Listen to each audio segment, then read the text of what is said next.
fellow assassins, to another episode of the Dark Assassins Podcast, the show that dives deep into not just technology, but the concepts, software, and procedures behind it all, and explains it so simply that even your grandma can understand it. As always, I'm your host, the Dark Assassin.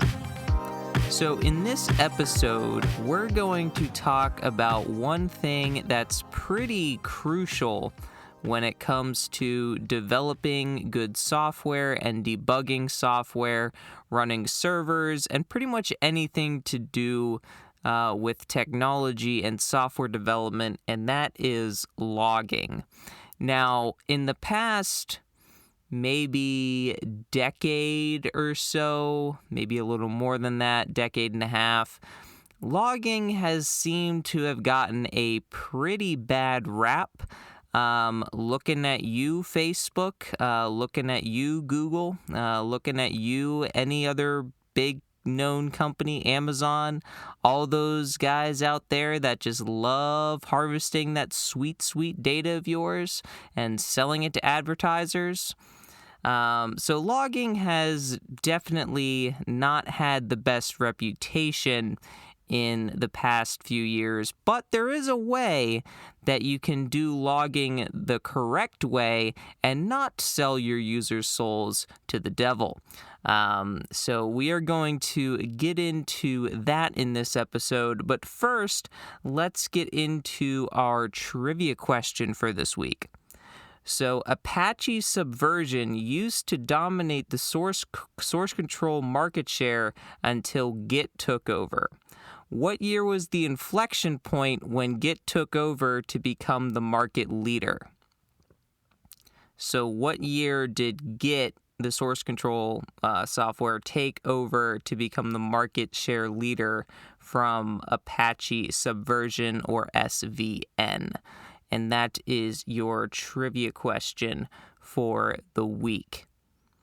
Now, a little bit of cybersecurity before we get into the cybersecurity tip.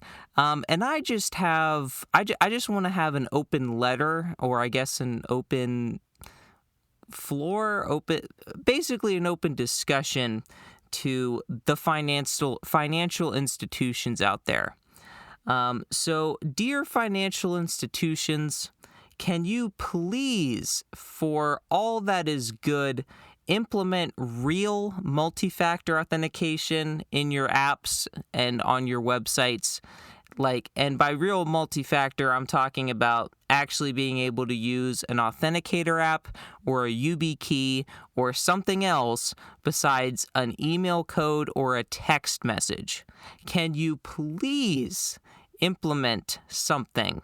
I know you guys are made of money, quite literally, so I know you have the funds to implement something like this. It shouldn't be that difficult for you.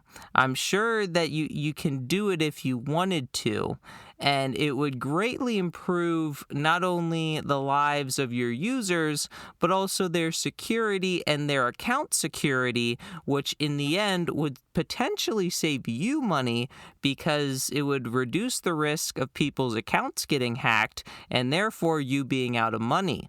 So to me, it kind of seems like it's a win-win for everyone. So financial institutions, if you could please implement some real multi-factor authentication, that would be much appreciated. Sincerely yours, security-conscious individuals everywhere. Now, the reason why I bring that up was I was checking some of my various financial accounts, and I was astounded by the fact that I don't think really any of them had an actual two-factor authentication. Like the bank accounts that I tried to access, they were all phone numbers. Some of the other various investment accounts I had, those were all phone number verifications. Come on, guys.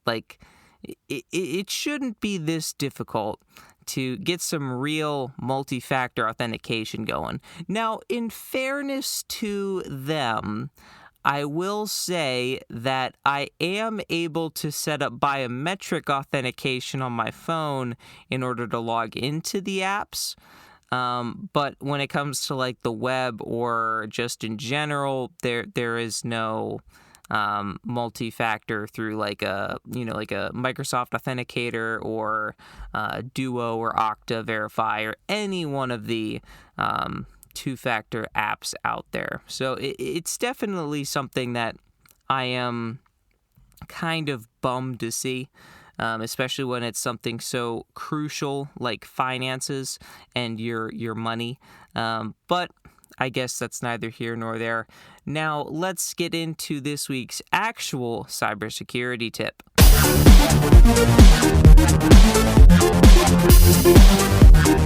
So, this week's cybersecurity tip is kind of a message and a warning.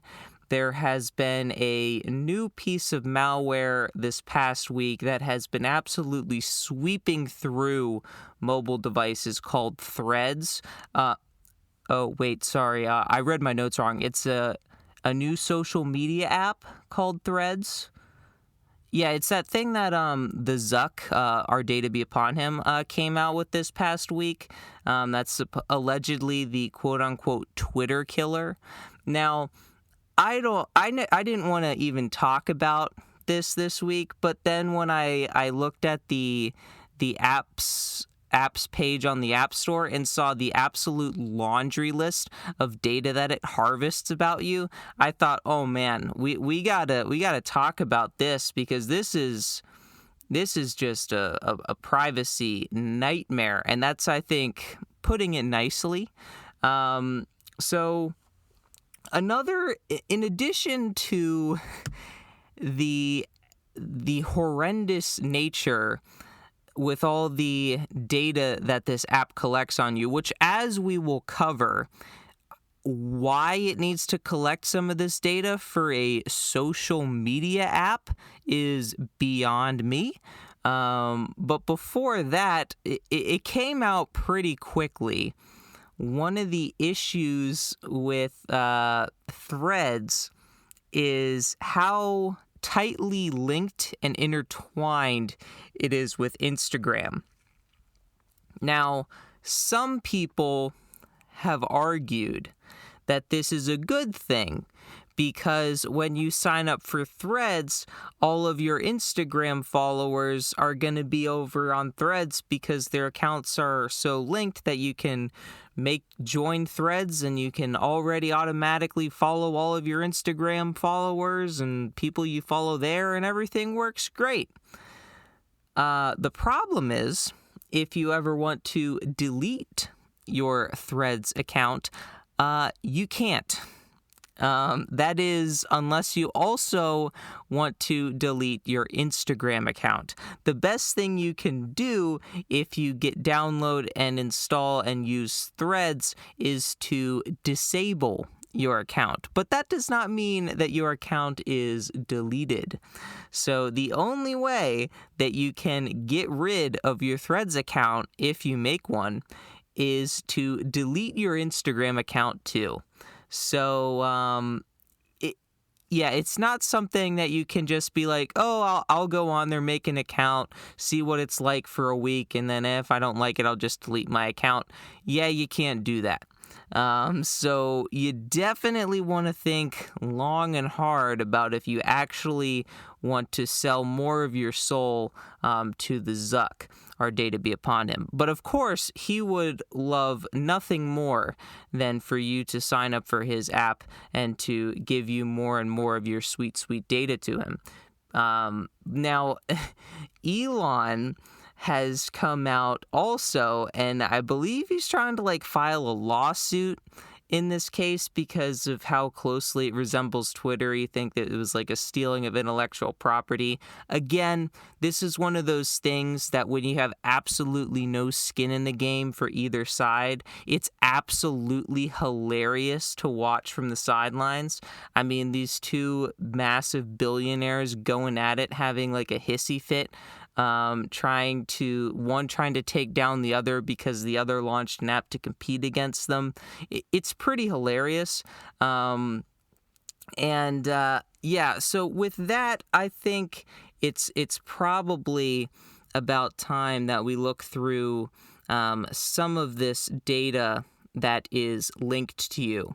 So, yeah, I hope your washing machines are ready, because we got quite the laundry list to go through here.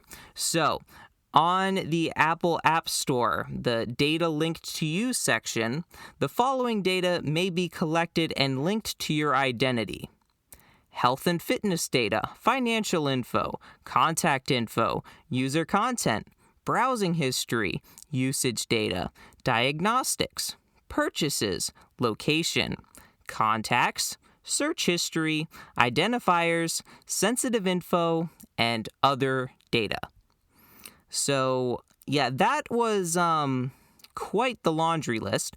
So then if we click on that and then we go into, I guess, the more detailed section of it, I guess you could say, going through each one of those items, we get a more, I guess, itemized list from each of the various aspects.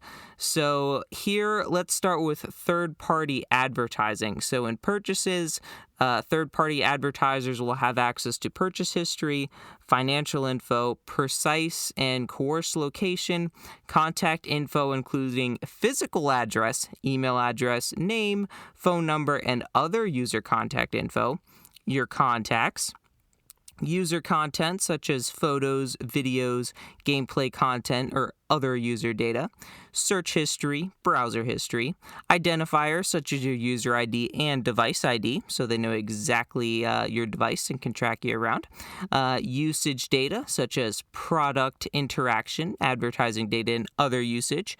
Basically, in layman's terms, what ads you look at for a longer period of time or what you click on so they can better serve you ads, I guess. Diagnostics, crash data, performance data, and other diagnostic data. That's actually kind of reasonable. I'll give them that. Developer advertising or marketing, again, purchase history, financial info, location data, same stuff for the contact info and user content, pretty much all the same stuff here. And for analytic data, of course, they got to collect your health and fitness data for this social media app, because why wouldn't they? Purchases, your purchase history, of course, financial info. I mean, they got to know that.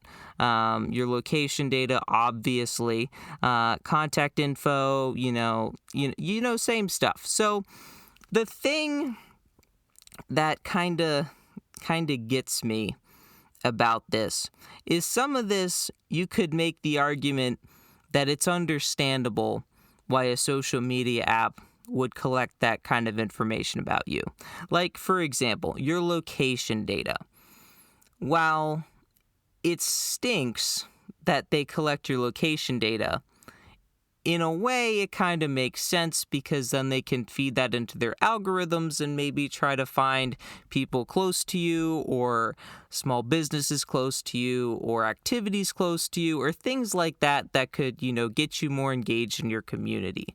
So, fair enough. I think location data kind of comes with the territory when in regards to social media to an extent.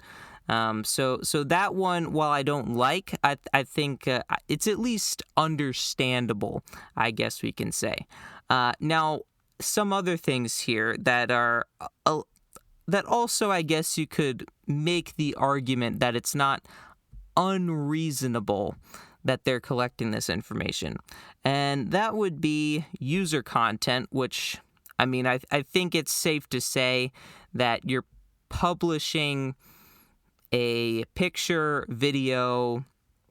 I guess since this is Threads, it's going to be mostly text-based stuff, so thoughts, ideas, that kind of thing.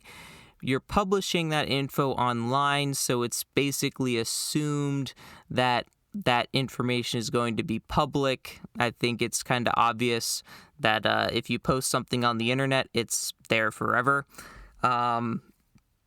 So from that aspect, it kind of makes sense that they're collecting that.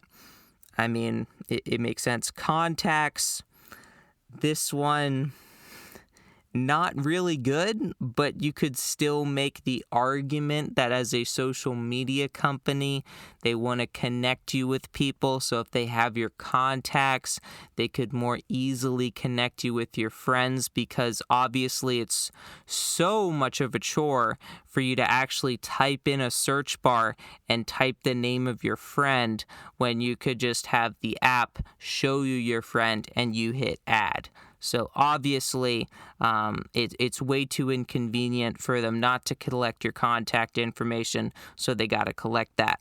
Now, some other things. So I think that's, and then usage data and diagnostic data. I think those are other kind of things that are semi-justified. I mean, diagnostic data, if the app crashes, it's kind of helpful to know what caused the app to crash. So, I mean, that's understandable, I'd say. Usage data, I mean, again, I think that kind of comes with the territory.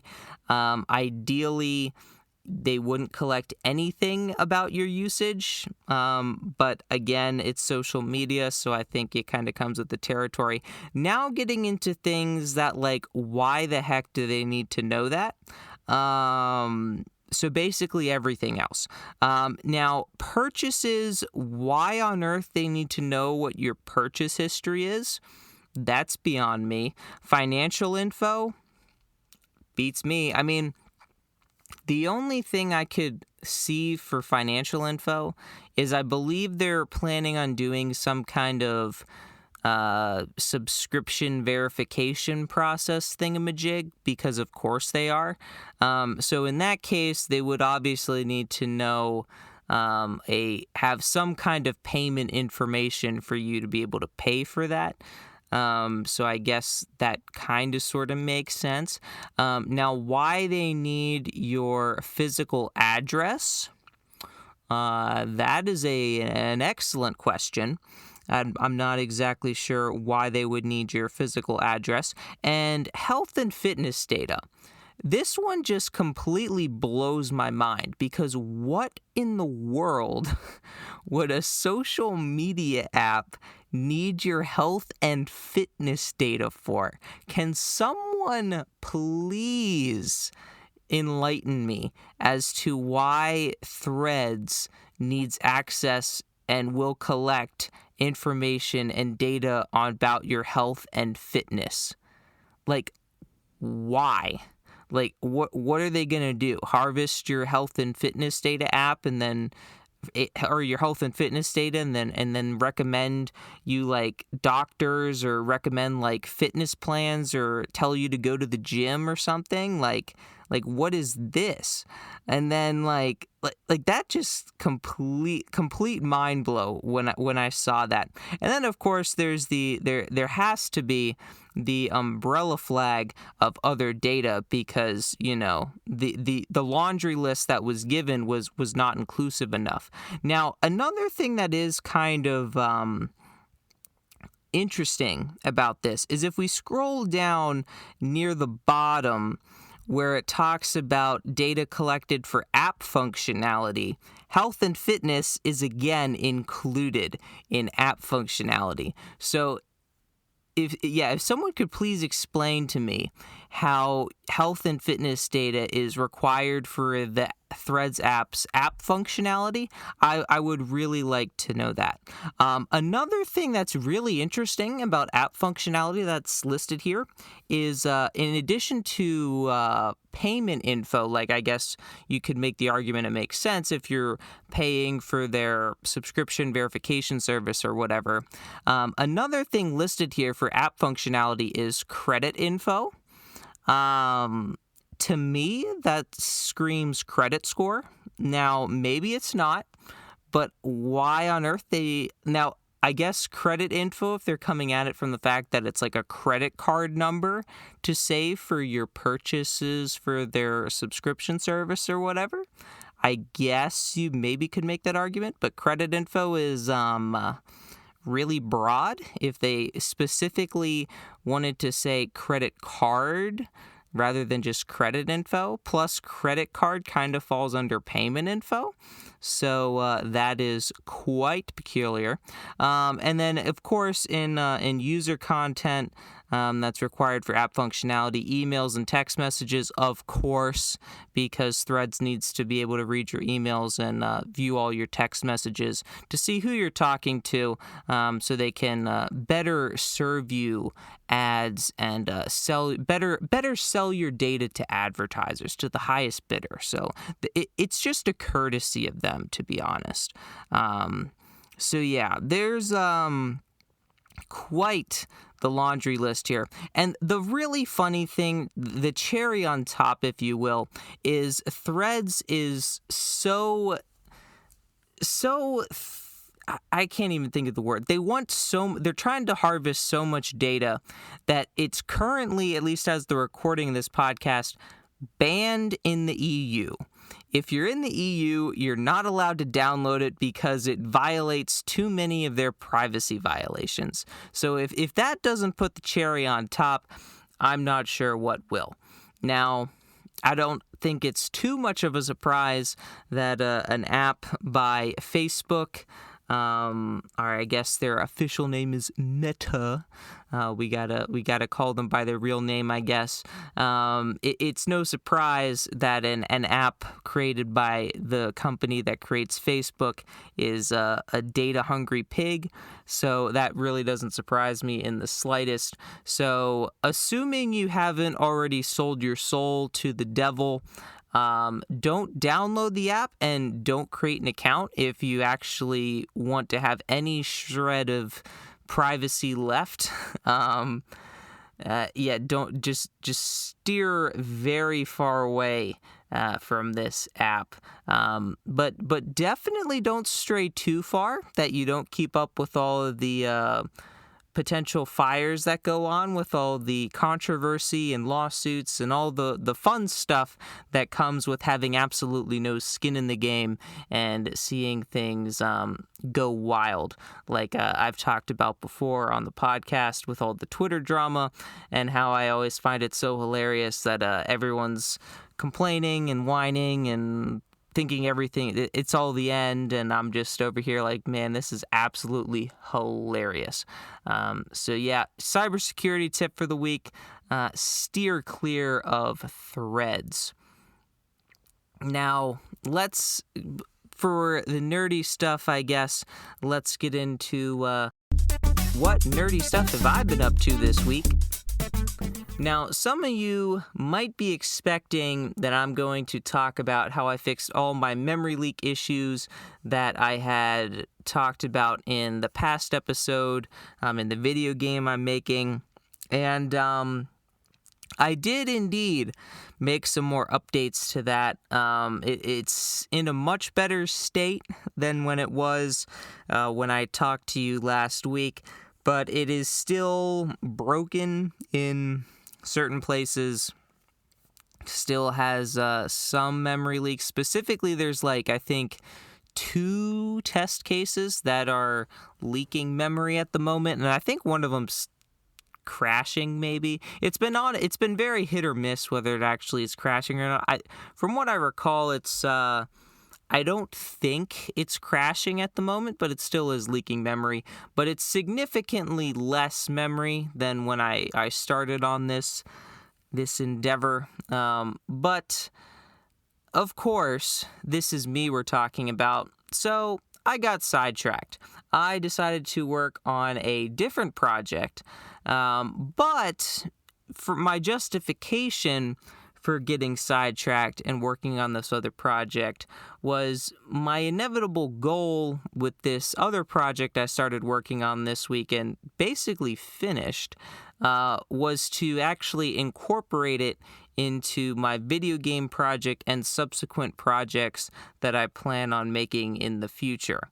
Now, frequent visitors to my GitHub page, to the great GitHub page that is Dark Assassin 23 on GitHub, will already know exactly what I'm talking about. And if you paid attention to the very beginning of this podcast, you might also be getting a little hint of what I am about to talk about here. So I decided to write my own custom logging library to log program output and have the ability to either log it just to the console or also the ability to log it to a file too.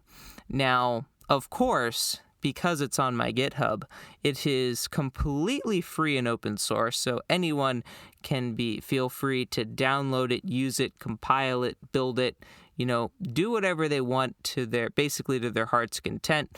So if anyone wants to use it, they're more than welcome to.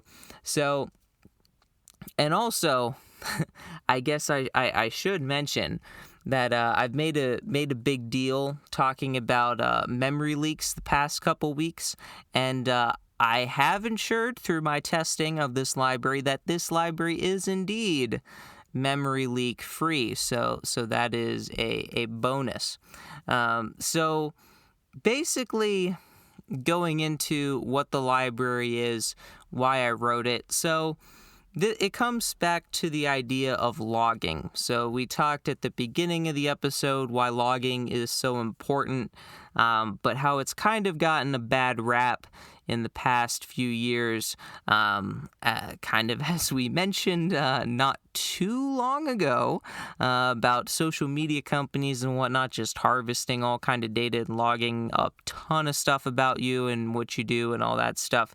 So it's definitely gotten a bad rap, but it is a very, very useful tool when you're developing software and administering sites and administering servers, and because basically if you ever run into an issue on some server-side product or some application running in production or whatever, if something crashes, basically your first go-to is to check the logs, see what the program wrote to the logs before it crashed, because generally speaking there will be some kind of error message, or if there's no error message you'll see it maybe try to make a call for something and then there's no more output, so then you at least have a starting point. So if you don't have a specific crash message and you see the program crash, the logs is basically your number one go-to in order to see what the heck went wrong with my program or what the heck went wrong with my server or whatever. So from the developer perspective, logging is very beneficial to finding and fixing bugs and finding out problems for crashes. Now, of course, as it's been evident over the past few years, logging can also be used to save and store a bunch of user data, which can then be sold to advertisers. But that is not what we're talking about in this episode here, and that was not what my intention was when I created this library. The point of this library was for developers such as myself, and I'm presuming you listeners out there that are also developers, to better debug and log your own programs, because while ideally you would have some kind of debugger that you would be able to go through and debug your code that way, in all reality nothing beats the good old print statement. Because as much as I like to preach on here that you should use a debugger, and while I have used debuggers before and they are super, super helpful, at the same time, just throwing a quick print statement in there to see some output in the middle of the run is a pretty quick and dirty solution.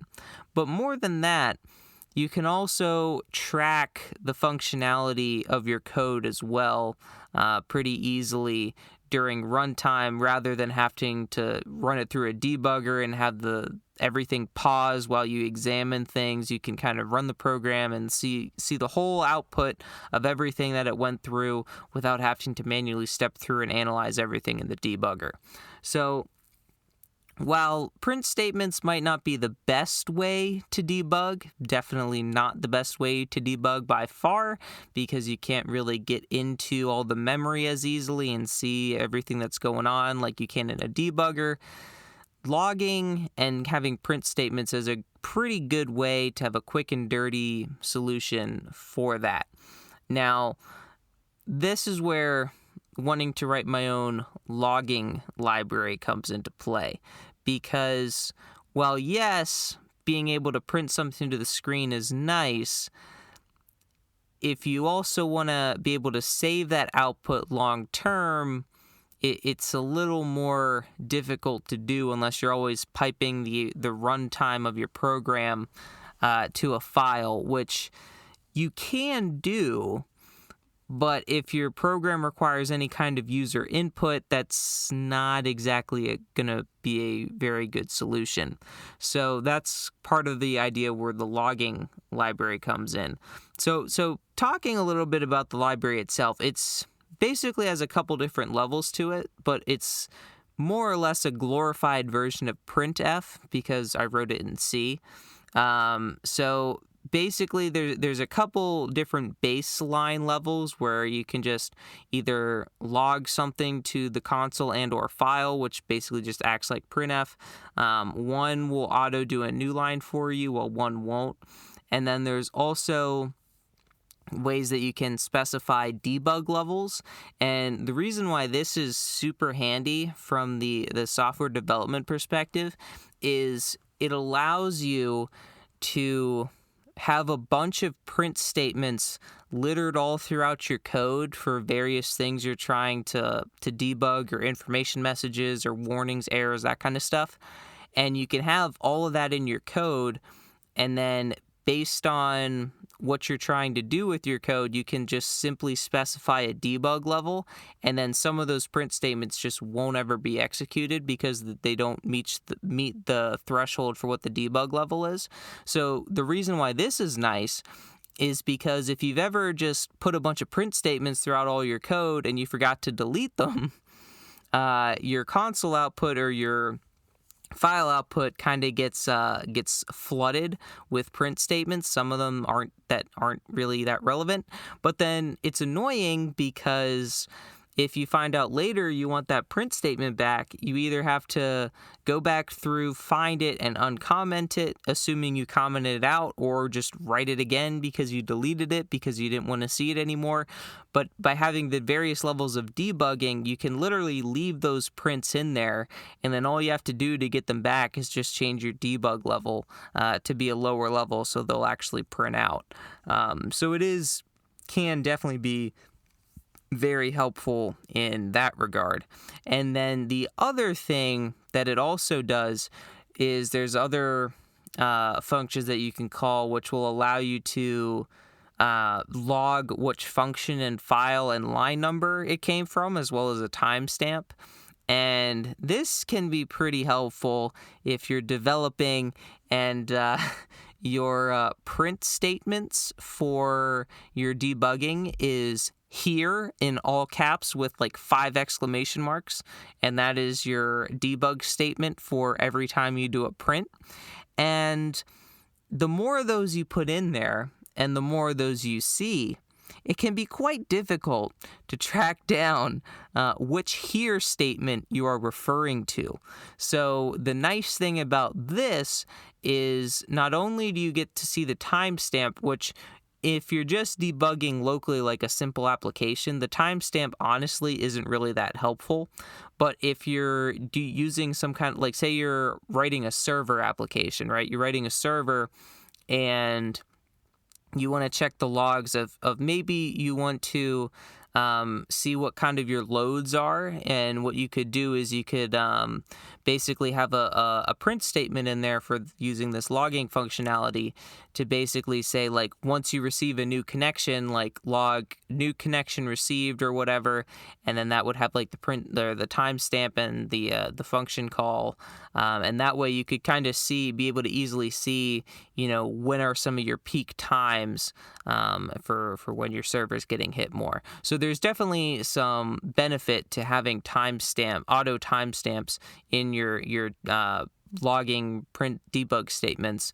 But I think for me as a developer, the one thing that I really liked about this was the fact that I can see not only the function that was called, but also the file that was called and the line number that was called, because that way you can see instantly, not only do you know what file to look in, but you know which function and line number to go to also.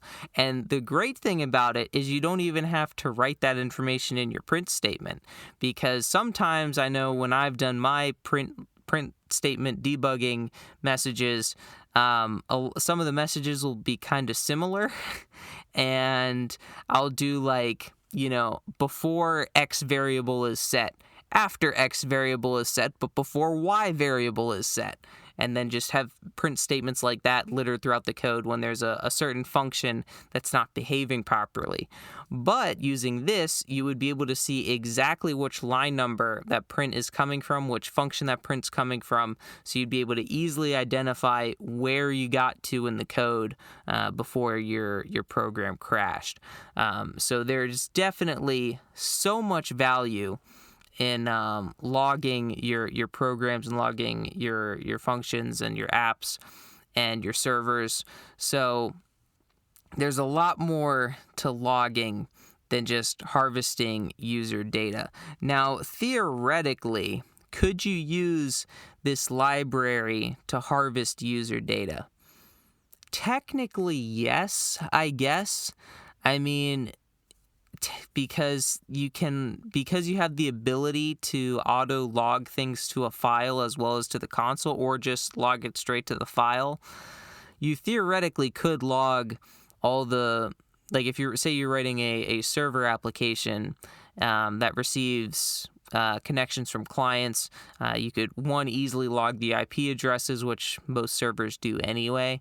Not saying that they should be doing that, but on the one hand, if you log IP addresses, you could potentially identify bad actors or filter out bad actors or identify potential denial of service attacks. So there is some arguments to be made of why you should log IP addresses, but I'm talking about like other things, like data that users would provide to you. You could easily output that to the file.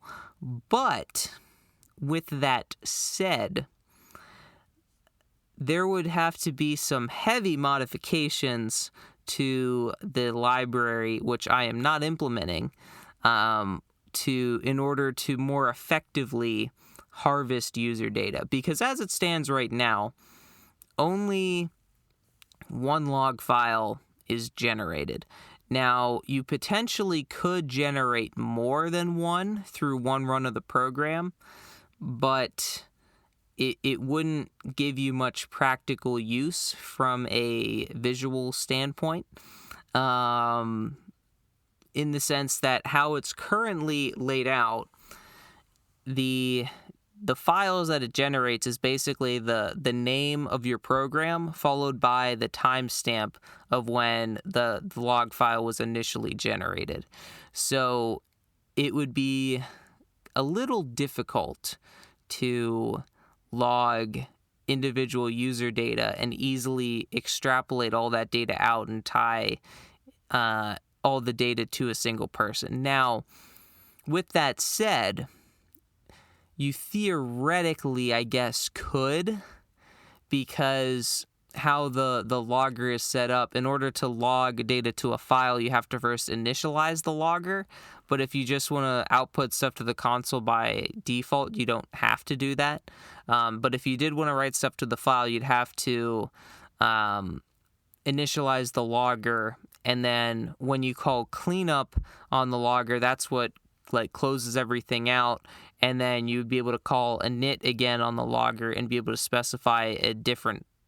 Well, actually, no. You could theoretically get fancy with it and hack the program against its original intention, which is to take argv as the parameter for the name of the file. And the reason why it takes argv is because that's what can give you the name of the program. Because if you're unaware, if you're writing code in C and C++, if you get when you first write a program in C and C++ and you want it to take command line arguments, the way you do that is you do int main, which is your main function, and then you do int argc, which is the number of arguments that are passed in, and then you have a double pointer, a character double pointer, or char star star argv, which is basically an array of strings, if you will, which is basically a string for each one of the arguments that you passed in. And argv0 is just the name of the program. So theoretically, I could have just made it as a string, but I wanted it to be a little more, I guess, helpful in the sense that it's the name of your program, so it's the name of your program's log. So theoretically, if you got hacky with it, you could technically create a double char. You could make a double pointer of chars and have that the 0th element of that be like maybe the username or the IP address or whatever, and you could skirt around it. The only problem is you would essentially, it would be really tricky because I don't think you could practically do it because how the logger is initialized, because it's initialized globally. So even if you tried to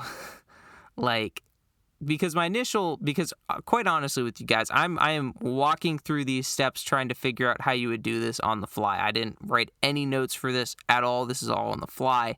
So even if because what I was initially thinking was you could multi-thread your server, which ideally you'd be doing anyway, and you could spin off a new thread for every new connection, and then have that make its own log file. But that really wouldn't work because if you tried to call init on the logger, and it was already running, it would cause it to crash and your program would crash. So yeah, while theoretically you could do it, it would be not practical at all and not a very ideal solution. So this logger is really not meant for logging user data, which I guess it not necessarily is the entire point. But in my opinion, really the only things that you should ever be logging is program runtime data, like maybe if you're having an issue with a certain function, having some data to log that function. Diagnostic data, maybe. That could be helpful if certain apps your app on certain computers is running slowly, or your server's getting overloaded during certain times of day. Having some logs to be able to see why that's happening is definitely beneficial. But of course, as I've talked to and have made it no secret, I don't like having my personal data sent to companies and sold to who knows who. So I don't like that happening, and I'm sure most of you listening, because you're listening, you probably don't like that either. So in my opinion, you should only be logging what's absolutely necessary for your app to function.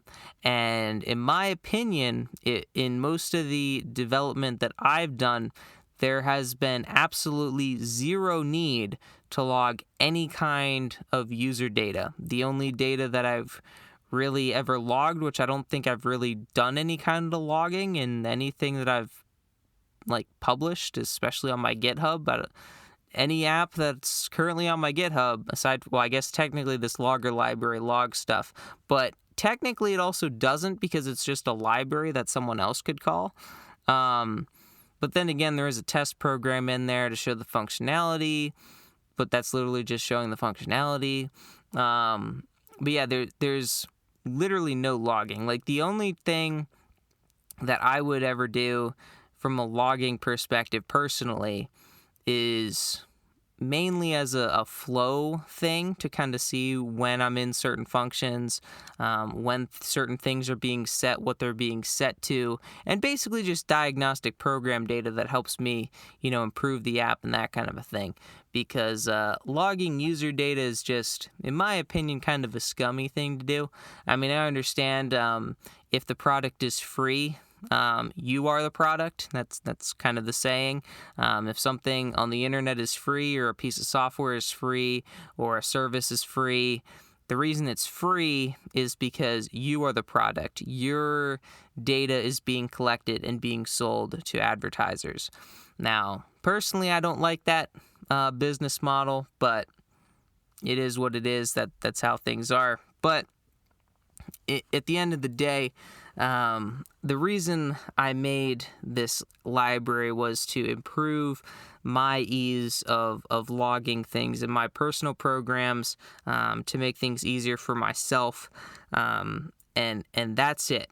There's no plan for me to ever log any kind of user data, because I don't necessarily really agree at all with that kind of logging. I think, like I've mentioned, logging should be done for the sole purpose of improving your app and your programs, your servers, that kind of a thing. And if any data is collected from users specifically, it should be done anonymously, and no data should be tied to an individual user. And how, I guess this brings up another question. How would you go about doing that? So one way that you could think about it is, if you're trying to say you have a server that's running and you want to see, maybe you're running a blog or something, and you want to see which articles of yours are doing the best, so you know which type of content to make in the future. Maybe you have, say you're writing a tech blog, right? And you want to gauge the interest of your audience to see what kind of topics to gather more readers. Is it the topics on cybersecurity? Is it the topics on programming? Is it the topics on Android? Is it the topics on Apple? Is it the topics on Linux? Is it the topics on Google? Whatever the case may be, whatever your topics are, having some logging functionality to log user data to see which one of your blog posts is getting the most amount of traffic, most amount of views.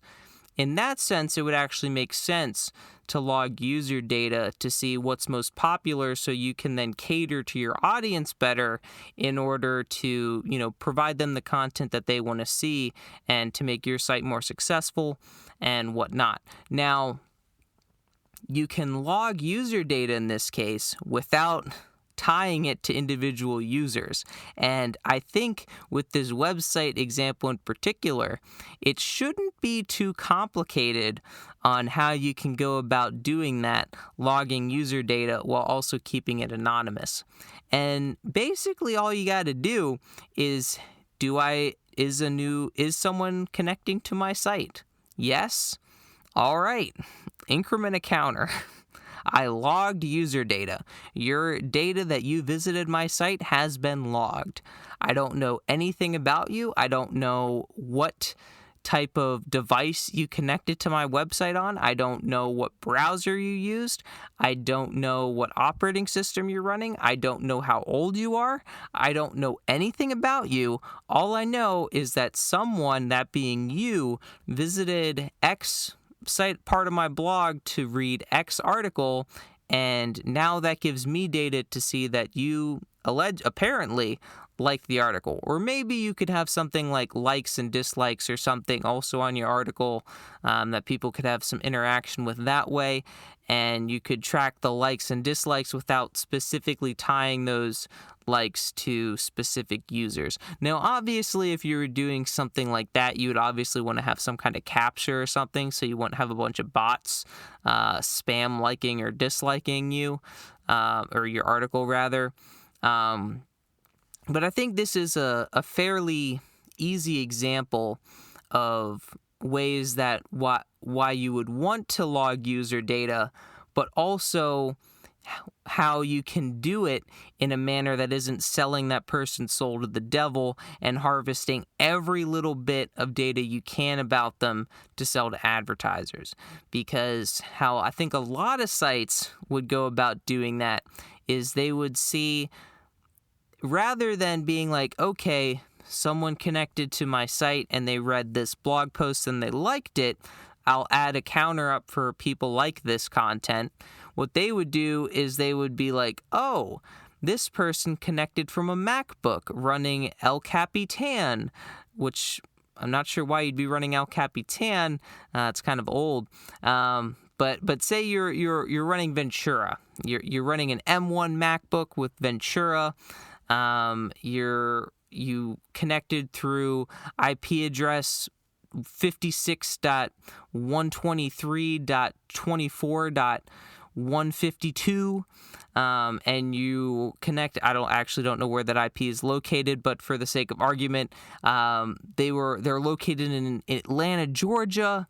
They're based on their other search history we got from, cookies and whatnot. They're into technology and sports, and basically collect data on you through that kind of way. Obviously, I think a decent amount of sites can do that because they run ads on their site, so they'd be able to sell that data to advertisers to put more targeted ads on their site for you specifically. Obviously, if you're just running a blog or something and you want to gauge interest on what people like and what they don't like, you don't need to log all of their personal data, at least in my opinion anyway. Now, I'm not a web person. I'm not some kind of search engine optimization wizard. Quite honestly, my blog posts that I write are, I think, quite horribly search engine optimized, if I'm being quite honest with you, because I know for funsies sometimes I'll try to search basically verbatim the title of an article that I wrote on my blog, and it just will not show up. Basically, the only luck I'll generally get is if I write the name of my website, or name my website blog and then content about it, and then I'll get pretty good consistent results. But otherwise, not really. So obviously I really don't know anything about web at all. I'm more of a desktop server application focused kind of guy. I like me some C, C++, and good programming languages. Not a fan of JavaScript. Gotta say, not a fan of that web stuff. Basically, my extent, I think I've mentioned on the podcast, for web is pretty much HTML, and that's it. But on the other hand, because the websites that I run are basically exclusively just HTML, and the only JavaScript on there is for animations and stuff. There's no user interaction in the sense that there's no fields or forms to fill out or anything like that. It's essentially inhackable. I mean, of course, it's still hackable. Someone could do some kind of DDoS attack or distributed denial of service to take the website down. They could theoretically maybe hack my domain account that I registered the domains through and compromise it that way. So it's definitely not hackable in that sense, but the sense that they could do some kind of SQL injection or something, or use some bad written JavaScript code for something on the website to take it down or corrupt it or something, basically not going to happen. Now, this was really sidetracked from logging, but I guess to try to tie things back, when it comes to logging, from the developer perspective, logs are crucial when it comes to figuring out what went wrong in your program. But even to add another layer to this, home labbers, logging is insanely vital to home labbers, because anyone that's had a home lab or has a home lab knows that things will break. At some point, things are going to break. And one way to see get some inclination as to why or how they broke is to check the logs. Now, I think I even mentioned back when I was talking about the whole saga with my router and whatnot, I was trying to dig through the logs to see what happened to try to get some kind of idea of what was going on. Now, I wouldn't have been able to do that if the developers of Linux and the developers of the drivers and all that stuff, if they wouldn't have written logs into their software, I would have been straight out of luck. So having some kind of logging functionality in your programs to track what's going on and that kind of a thing, it's instrumental to figuring out bugs and figure out why things are crashing and how to go about fixing it.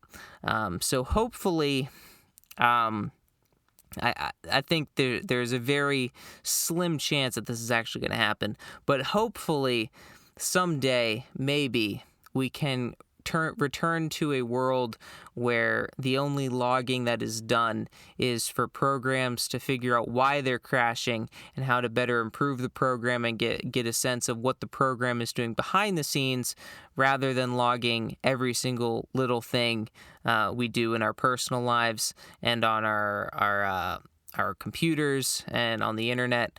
And hopefully that kind of logging will go away. But I think I think it, as much as it hurts me to say, I think that kind of logging probably ain't going anywhere anytime soon, unless somewhere, somehow, they can find some bigger cash cow than user data, which I think is going to be kind of tough, because user data is basically the gold of the internet right now.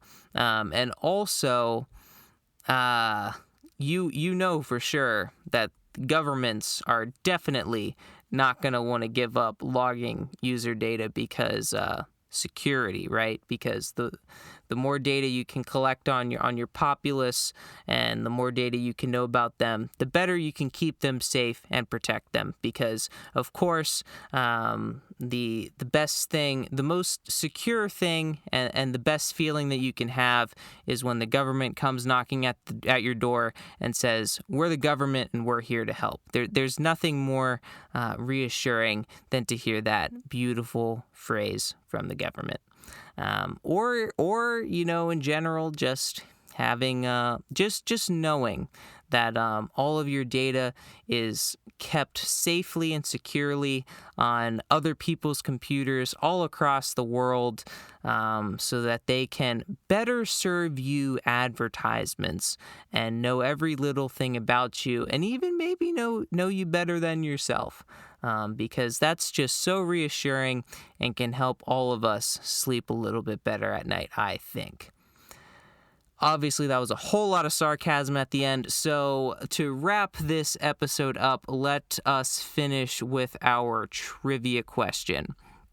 So our trivia question for this week was: Apache Subversion, or SVN, used to be the dominant source control market leader, but what year was the inflection point where Git took over and became the market leader? If you said 2018, congratulations, you are correct. And quite honestly, when I was looking into this one, that one kind of surprised me, because I kind of always thought that Git was the king name of the game, the king of the hill, if you will. But apparently it's only been king of the hill for, well, I guess 2018 at this point was a little while ago. But to me, 2018 feels like yesterday, or maybe at least a couple years ago. But of course, that is not the case. But yeah, Git took over, and it has been pretty much the dominant leader ever since. And I'm pretty sure I saw a market share survey, I think for like 2022, I think Git's up to like well over 90% market share or something like that. Like it's pretty insane, at least of the various source control version pieces of software that they asked about. Git ranked like 90 some percent, which is kind of insane. But Personally, I think Git is pretty great. I've talked about it before on the podcast. I use it a lot, which is kind of funny because I think I've also told this story before. When I first got introduced to Git, I thought it was stupid and a waste of time. And here I am as a more mature developer, and I've grown to love Git so much. It's saved my bacon a few times too, and it definitely has made my file system a lot cleaner than having project one, project backup, project copy, project backup 2, project working as of this date. It's definitely made the folder a lot cleaner.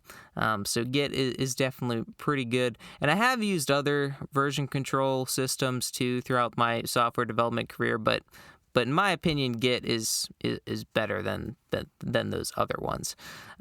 So that is going to do it for this episode. And if you enjoyed it, I ask that you leave it a rating and review and subscribe to the Dark Assassins podcast if you haven't done so already.